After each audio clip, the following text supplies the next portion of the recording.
Considering the amount of books that I finished in October, this is probably the most ambitious TBR that I've had. I am such a mood reader that I feel like I need a little bit of variation even if I might not read all of them. I do have a stack of books that you might not even have heard of. I hope these are some that are new inspiration instead of things that you've seen all over Book Talk. Let's start with the books that I have finished. I am filming this a little early, so I am in the middle of one of them. I don't know where the dust jacket of this is, but it's Red Rising. I will be honest, I probably got 50% of the way through. I soft DNF'd it. It's not that it wasn't interesting.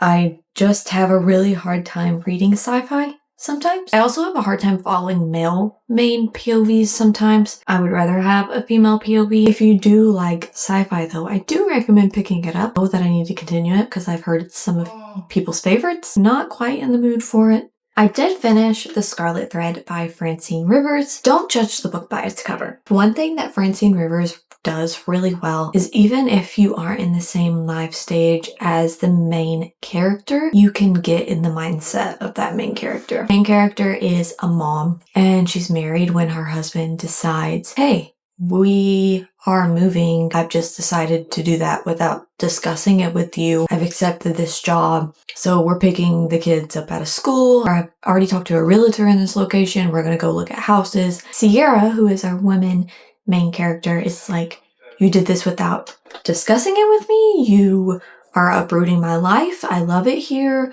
Why are you doing this? Suddenly you weren't happy. You weren't fulfilled. Like, do I not fulfill you? Do our kids not fulfill you? She's questioning everything. Turns into anger and resentment from both of them. But it's also dual POV. So you have a woman named Mary Catherine, which is an ancestor of Sierra. Sierra's reading Mary Catherine's journal and she's learning from her. I was furious with Sierra. I felt all the things that she felt, the lessons that she had to learn. I was learning them with her because I also have the same resentment. Even though I've never been in her position, I really felt for her. I felt like I was in her shoes. I do recommend this. A book that I am in the middle of right now is Alchemy of Secrets by Stephanie Garber. If you know me, you know that Stephanie Garber is an auto-buy author for me. She is the author that got me into reading with the Caraval trilogy and then sealed the deal with A Curse for, or Once Upon a Broken Heart trilogy. This is her first adult novel. It is a fantasy thriller where there is this class called Folklore 517. It has this professor that's like, the class isn't really on the roster for you to sign up. You kind of have to find the class. It's kind of mysterious.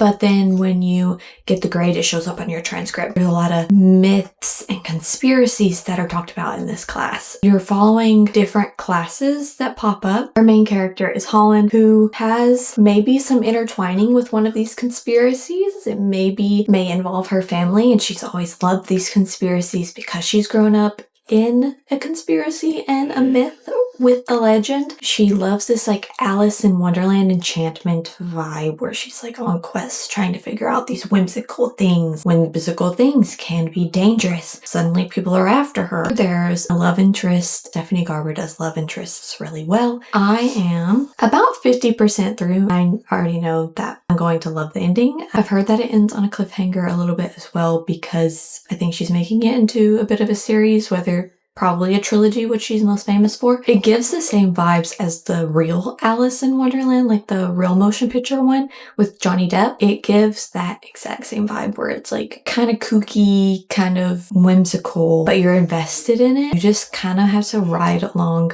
with what's happening. I love Stephanie Garber's writing. It has that lyrical touch to it. She's a Christian, so a lot of her questions are really faith-based. Something you can't see, but something you can feel, something you know in your heart, but something that maybe other people are like, I don't know about that.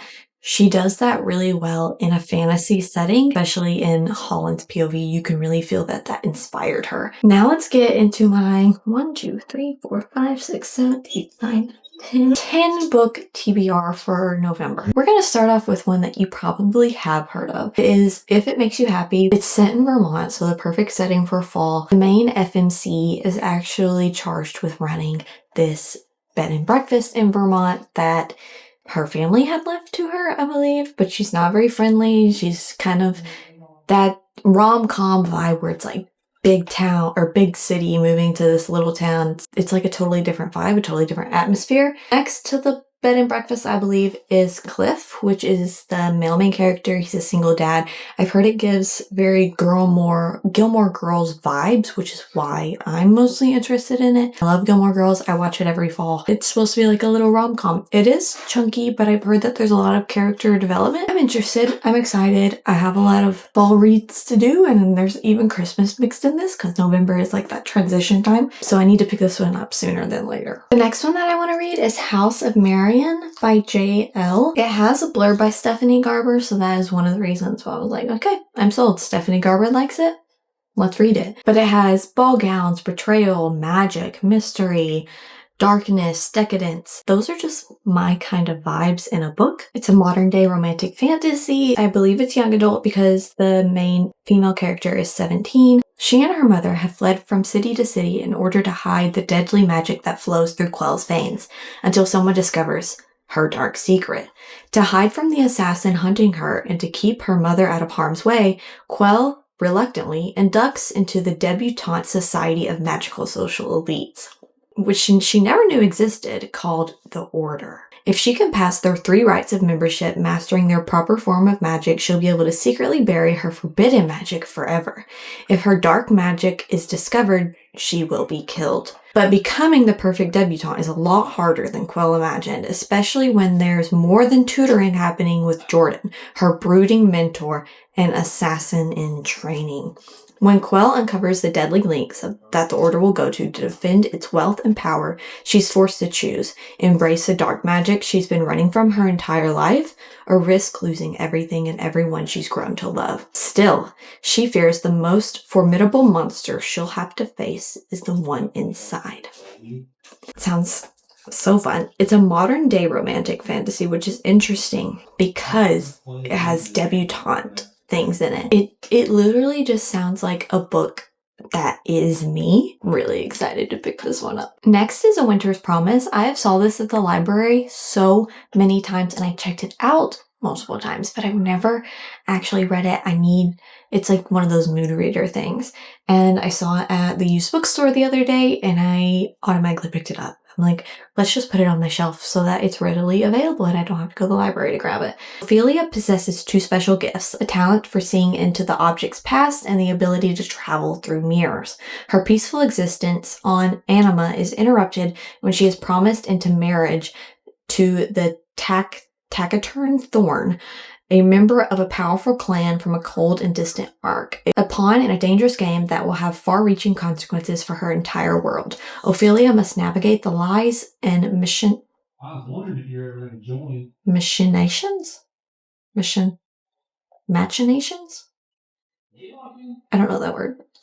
Of her fiance's clan in order to survive. Apparently it's whimsy and it has like a deep-seated sense of justice, kind of like Harry Potter. It has a lot of suspense, a lot of great fantasy world building, fascinating characters, and also a very unlikely romance. Again, I love romantasy, and this is also young adult. I don't love reading spice, so I like that this is a young adult book, because young adult books typically, they do. Sometimes, in my opinion, have spice. Next is A Darker Shade of Magic by V.E. Schwab. Oh, this one has bonus features, including in paper. That's beautiful. It's even got a ribbon. I really liked V.E. Schwab's, what did she write? What was it? Life of Addie LaRue, which I really enjoyed. I'm interested to see where she goes with this one. Welcome to Grey London, dirty and boring without any magic, with one mad king, George III. Then there is Red London, where life and magic are revered, and White London, a city slowly being drained through magical war down to its very bones. Once upon a time there was a Black London, but no one speaks of it now. Kell is one of the last Antari, magicians with a rare, coveted ability to travel between parallel Londons, and acts as an ambassador and messenger between the Londons in service to the Moorish Empire. Unofficially, he is also a smuggler, which is a dangerous hobby for him to have, as proved when Kell stumbles into a setup with a forbidden token from Black London. Fleeing from Grey London, Kell runs afoul of Delilah Bard, a cutpurse with lofty aspirations who first robs him, then saves him from a dangerous enemy, and then forces Kell to spirit her into another world for a proper adventure.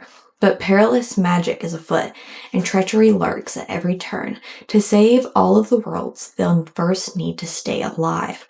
Prepare to be dazzled by the world of parallel Londons, where magic thrives, starves, or lies forgotten, and where power can destroy just as it quickly creates. This magic system just sounds very interesting. I feel like her writing is also a little bit more lyrical. I just really enjoy that unique magic system that are put into some books. I'm tired of reading the same thing over and over again. This is a chunker. It is such a heavy book. The pages are really heavyweight. It's Calabasas by R.F. Kuang. I have read, not Babel, but I have read I've read The Poppy War by her. Did she write The Poppy War? I believe she did. Hopefully she did. I really enjoyed it, so I know that I like her writing. Heard that it is kind of like a retelling of Dante's Inferno, or it feels like that. I think it's something where students have to go seek out their professor in hell to get some sort of reference letter, which is so bizarre. It sounds like an interesting concept. I really love boring books. I would consider The Thorns Remain and Sign Here to my favorite books ever to be boring books. The Husbands, I would also consider a boring book, but I gave them all 5 stars. I love a book where nothing happens, but everything happens. Give me the drawn out times. I don't want a year in the book. I want like 3 days to be the whole book. I'm excited to delve into this. It sounds like it could potentially be one of those books. I've seen this around a little bit. I think I just read a book by her. I did. Okay. 12th Night, I think, was by her, and I really enjoyed it. This is The Once and Future Witches. I had no idea what it was about. I just know that the cover was beautiful, and it has like those torn end pages. In 1893, there is no such thing as witches. There used to be in the wild dark days before the burnings began, but now witching is nothing but tidy charms and nursery rhymes. If the modern woman wants any measure of power, she must find it at the ballot box. But when the Eastwood sisters, James Juniper, Agnes Amaranth, and Beatrice Belladonna, join the suffragists of New Salem, they begin to pursue the forgotten words and ways that might turn this woman's movement into a witch's movement. Stalked by shadows of sickness, hunted by forces who will not suffer a witch to vote, and perhaps not even to live, the sisters will need to delve into the oldest magics, draw new alliances, and heal the bonds between them if they want to survive. There's no such thing as witches, but there will be. In my brain, this is like the origin story of Hocus Pocus witches, the Sanderson sisters. It gives me that vibe of like this is their origin story, except they don't. Maybe they do suck the life out of children. We'll see. Really excited to read this one. The next is actually a duology by a local author named Jessica Christine Musgrove. She writes YA fantasy. The covers are beautiful. And because I picked it up locally, I actually have signed editions, which are very fun. We'll start with book 1. Stolen captive, Silver Hand's deception spells. To restore truth, Evergreen and Henry must learn to stand amidst the fear coiled around Ezra City, or else remain trapped in the Dragon King's lies.